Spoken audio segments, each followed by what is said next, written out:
Attention, the following broadcast has been approved by OutcastedOC. Viewer discretion is advised. Incoming transmission in 5, 4, 3, 2, 1. What's going on, guys? Welcome back to OutcastedOC. And if you've read the title and you've seen the thumbnail, then you know what we're going to be talking about today. Now, I'm going to be honest with you. I really struggled to cover NXT this week. Not because I had trouble finding it, like watching it or anything like that. I think watching it was the problem. This week's NXT was all filler, no thriller. The matches that I was looking forward to, I want to say 90% of them didn't lead up to expectations. For a go-home show, it fell very flat for me. We're going to go through some of the matches. We're going to go through the backstage segments, and maybe you'll understand like why I thought the whole card was just a little bit meh.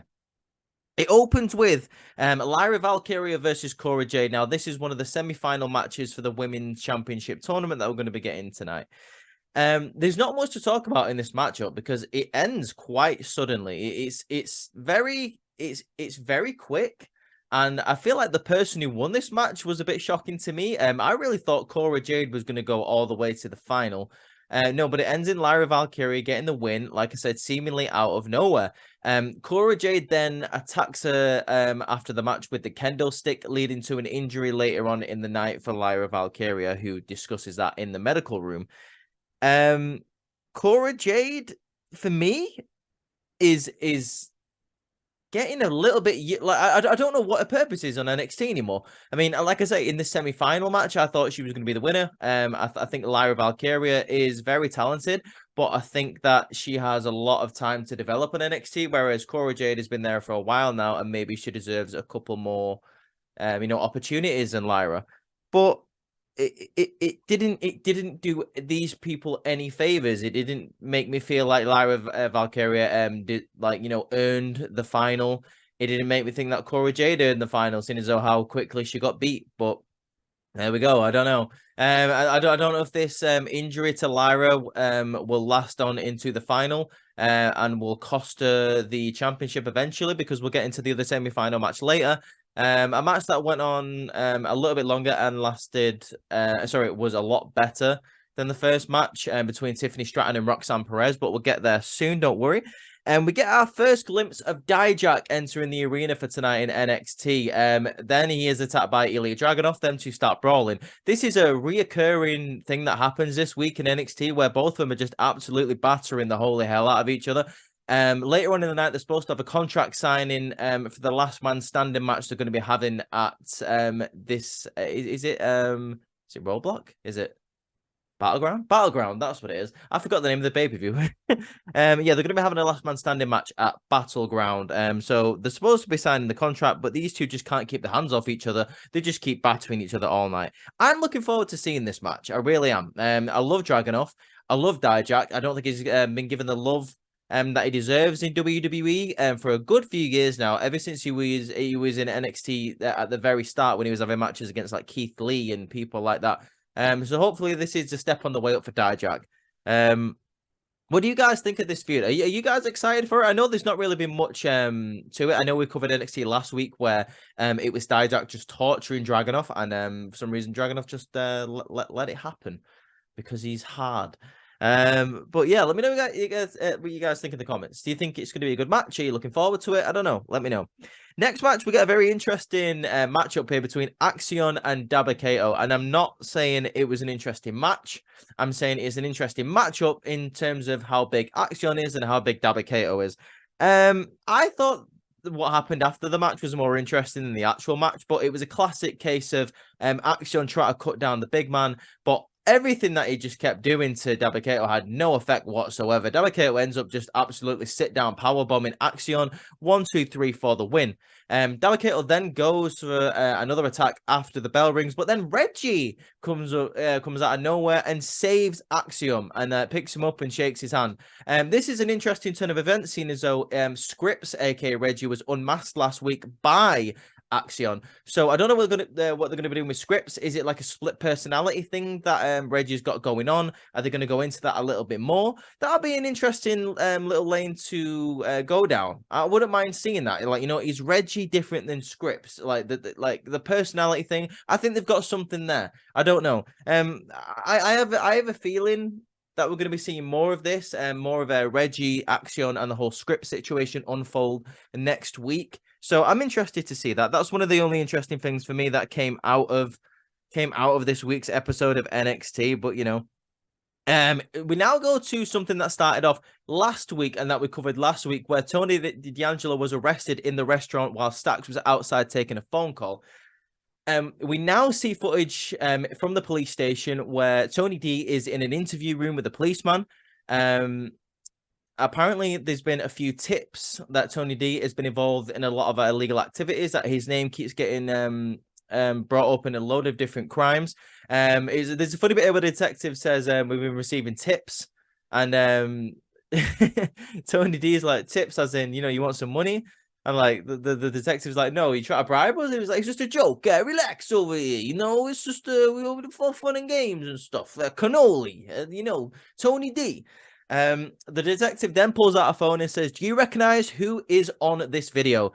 And Tony D once again goes, you know, it's dark. It's a little bit foggy. It could be anyone in that video, but I tell you what, it's not me in that video. Another detective then walks into the room and says, we have some more interesting information on the Tony D'Angelo case. So the other detectives walks out. Now, for me, this is interesting because they're building up a little bit of a situation here where we're hearing this conversation where there's been a couple of informants.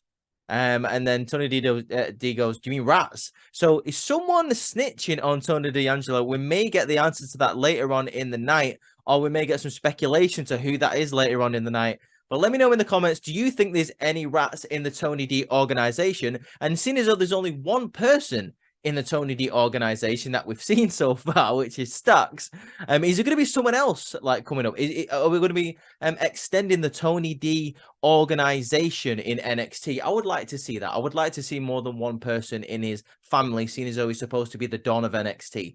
But yeah, like Tony D is in a little bit of trouble, guys. Gallus comes out now and refers to the Tony D situation, saying he's in a lot of trouble. We might not be seeing him for a long time.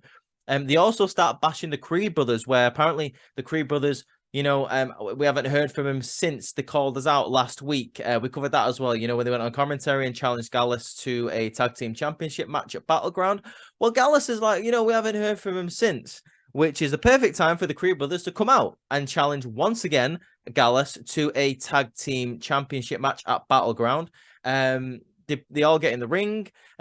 Creed brothers say pretty much that Gallus have beer bellies. And then they all start fighting. But unfortunately, because it is Gallus, it's Mark and Joe Coffey and Wolfgang, the Creed brothers are outnumbered. But not for long, though, because Stacks comes out and backs up the Creed brothers. So now it's 3-on-3 and they all start fighting each other. And we'll see a little bit later on in the night where Stacks is talking to the Creed brothers. But for now, it looks like the tag team championship match is set up for Battleground. We got Gallus versus the Creed brothers. That'll be a really good match. I can't wait for that match. I mean, to be fair, Battleground is really setting up to be a great pay-per-view. We've got a couple of really good matches, and we'll get to the other good match at the end of this review. But for now, I'm interested to see all of the you know, matches this Sunday. Is it Saturday or Sunday? I think it's Saturday morning for us British people. I don't know what time it will be for anybody else in the world, but for us. We now go, like, looking at my notes now, we now go on to a segment, and it just says, is there a crack in the friendship between Tyler Bate and Wesley? Now, that's what it looks like, because they keep bickering backstage ever since last week when Tyler Bate all of a sudden came out of nowhere and said, I want a North American Championship match alongside Joe Gacy. So, like, following that, we now get a match where I've never heard of this person, but he's pretty decent in the ring. We get Eddie Thorpe, who is apparently undefeated in NXT. Maybe he's been on NXT Level Up. Maybe that's why I've not seen it. Eddie Thorpe versus Tyler Bate, while Wesley is on commentary. It's a pretty good match. Eddie Thorpe gets quite a lot of good moves, and to be fair, it looks like a strong hand in the ring. Tyler Bate finishes his match up quite quickly though. Like I say, like it's a lot of filler on this, and I feel like everything is just leading up to Battleground. There's not a lot of things going on here where anything significant happens in NXT this week.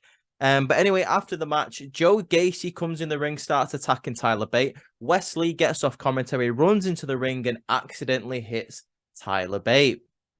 Tyler Bate obviously isn't very happy about this, but Joe Gacy ends up dropping them both with an upside down. Joe Gacy has got the momentum heading into Battleground for the triple threat North American Championship. Ava Rain is, yeah, that's her name, is just stood there looking very, very pleased with Joe Gacy.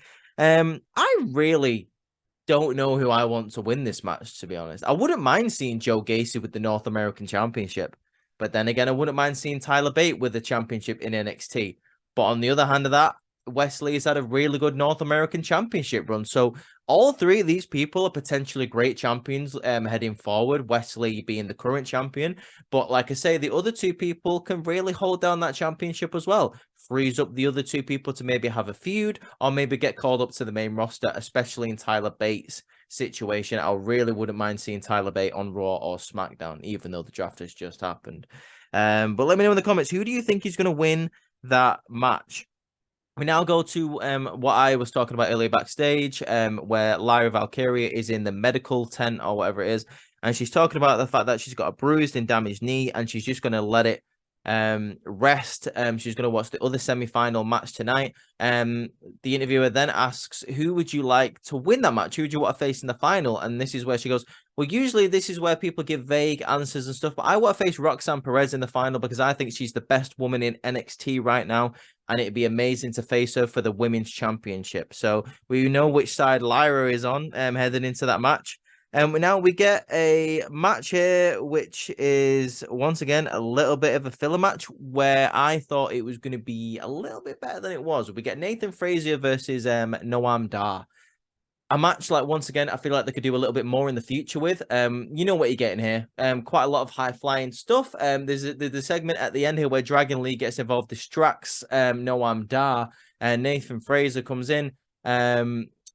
Crossbody to the outside, gets Noam Dar back in. Perfect Phoenix splash from Nathan Frazier here. 1, 2, 3. The match is over. Now we know that Noam Dar is facing Dragon Lee at Battleground for the Heritage Cup. I cannot wait for that match. Dragon Lee is amazing. Noam Dar is fantastic in the ring, and the Heritage Cup rules are always interesting. So that'll be a really interesting match to see who will come out victorious on that. I have a feeling it's going to be Dragon Lee. I don't really know what they're going to be doing with Noam Dar. But he was good on NXT UK from the stuff that I saw. He was great in 205 Live. He's just a good hand, Noam Dar, and for me, he's got a lot of potential in this version of NXT. Like, once again, I know I keep saying it. Let me know in the comments. Who do you think is going to win that match? Do you think it's going to be Dragon Lee, or do you think it's going to be Noam Dar with Alicia Fox? I'm joking. She's not really there. Dragon Lee is unbreakable, apparently. Not Dragon Lee. Dragonov. So many dragons. Ilya Dragunov is unbreakable, apparently, in a commentary in an interview session backstage. Quickly interrupted by Dijak once again. They carry on fighting. This leads all the way to the end of the night. So, but like, stay tuned for that, guys. Yeah, Ilya Dragunov and Dijak are just like fighting all night. It's really interesting to see, to be honest with you. Something that isn't interesting though, we now get Hank Walker versus Tank Ledger in just a match. These two are tag team partners who agreed last week to go one-on-one in a match because apparently it'll toughen each other up. It'll make them stronger. It'll make them closer as a tag team somehow. It's a very quick match. Tank ends up winning. But what's interesting after the match is Braun Breaker comes out, spears them both, and sends a message to Carmelo Hayes. A little bit more filler in this filler NXT, guys. Who'd have thought of that? Now we get to the bit once again where I was talking about earlier on in this video, where Stacks goes into the diamond mine, where Ivy Nile and the Creed brothers are talking about what's going to be happening this weekend at Battleground. He says he wants to help the Creed brothers. He wants to have the back, to even the odds. And the Creed brothers basically say, no, we're okay. No offense, Stacks says, no offense taken, but you never get off that easily with the Tony D family, do you guys? So maybe Stacks will have something to say about that a little bit later on.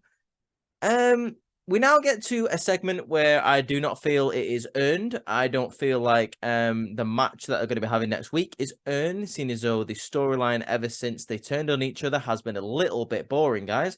Gigi Dolan comes out and says she knows what struggles are like. She from a very young age, her and her brother had to know what struggling was like when they got kicked out and when they had to make ends meet. And when she came to NXT, she thought she found a new family in Toxic Attraction, only to have JC Jane turn on her. JC Jane then comes out, blah, blah, blah. You know, they go back and forth, and JC Jane says, you know, you were holding me back. Gigi Dolan says to JC Jane, you were the third wheel.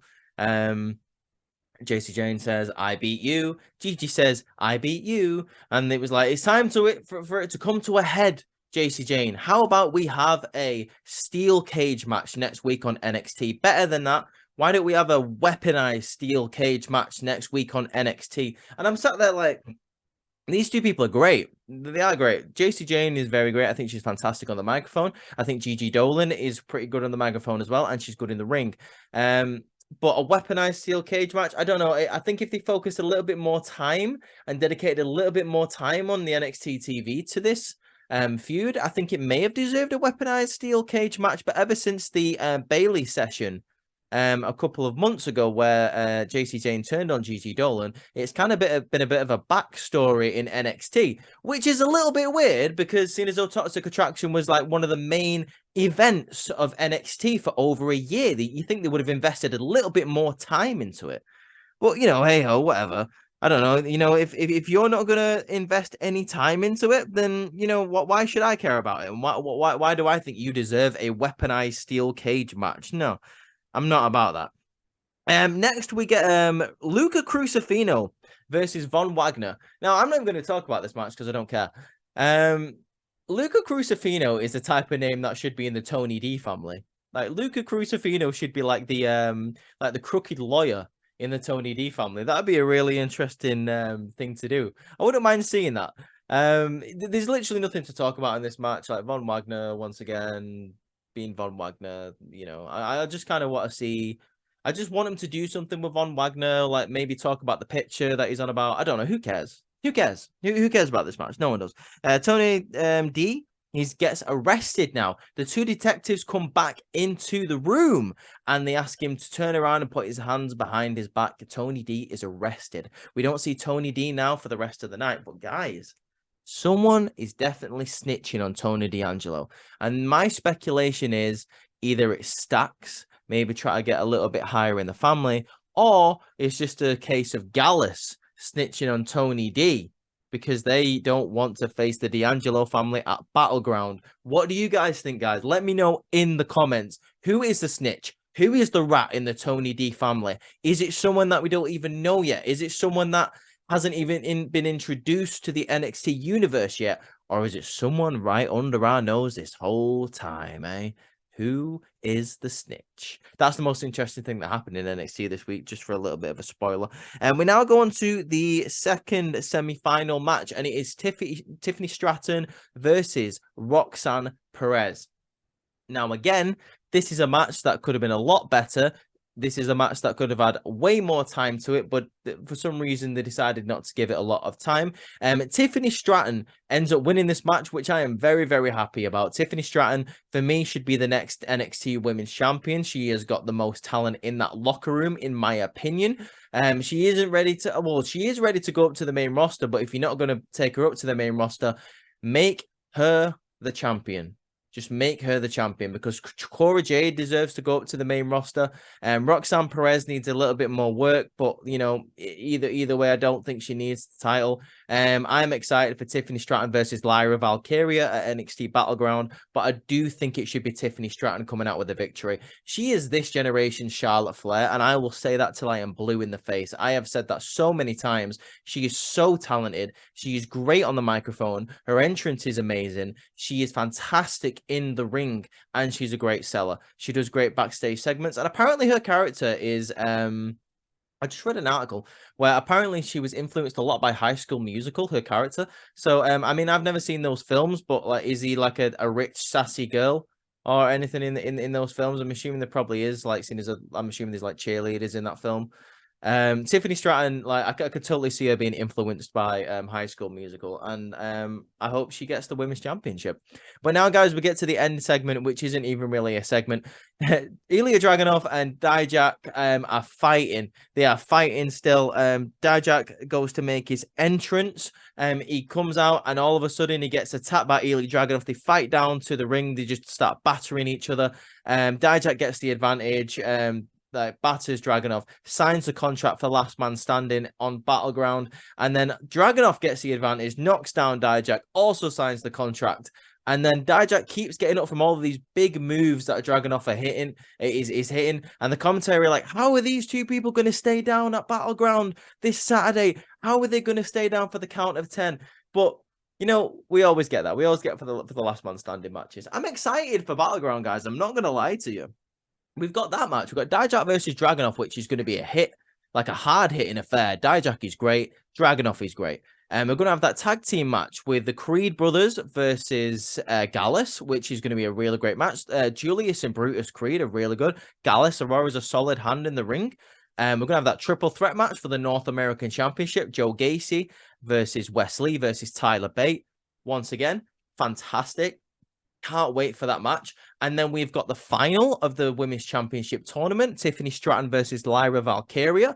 Really, really great match there to be had as well. And also we're having the rematch for the NXT Championship. We are getting the champion Carmelo Hayes taking on the former champion Bron Breakker. Now, I think that Bron Breakker probably isn't going to come out with a victory in this match because surely he's got to go up to the main roster eventually. And I don't think they take the title of Carmelo Hayes this quickly. But let me know, guys. I've just mentioned all of those matches to you. What is your favorite match in that list? And why are you thinking about that? And why are you writing that comment? How about you like the video? How about you subscribe to the channel to see all the reviews? You can check out Courtney's review of Monday Night Raw that came out yesterday. Absolutely fantastic watch from an absolutely fantastic episode of Monday Night Raw. And we have got a SmackDown review coming on Saturday morning. It's probably going to be hosted by either G or Ross because unfortunately I am not here. I'm on vacation or holiday, depending where you are on the world, on Saturday. So I won't be seen for a few days now, guys. I won't be seen for over a week. There is a podcast coming tomorrow night, guys. Unfortunately, I will not be a part of it, but we have a special guest. You will find out if you have seen the thumbnail on Instagram. I don't know if that's up yet, but I'm sure the lovely G or Unicorn Goff is taking care of that as we speak. That is going to be covering the Night of Champions predictions. I'm assuming they're probably going to also be talking about the Battlegrounds predictions as well. But guys, yeah, Night of Champions predictions.